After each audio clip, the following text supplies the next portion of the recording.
Des explosions quasi incessantes ce matin à l'est et au nord-est de la ville de Rafah, pas loin de la zone dite humanitaire par Israël, où se sont réfugiées quelques 110 000 personnes dans la zone d'Al-Mawassi.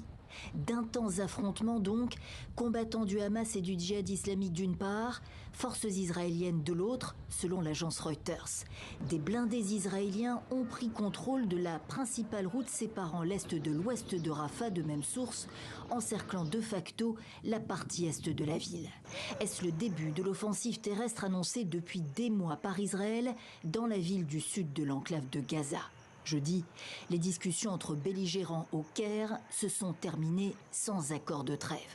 La Maison-Blanche veut encore croire en un possible accord entre Hamas et Israël. Les discussions se poursuivent, affirmait Matthew Miller dans la soirée. Nous continuons à parler avec le gouvernement israélien d'amendements à la proposition soumise par le Hamas plus tôt cette semaine. Nous continuons à travailler pour essayer de finaliser le texte et obtenir un accord. Et je vais juste dire que c'est incroyablement difficile. Washington est opposé à une opération majeure à Rafah qui mettrait en danger la vie des civils.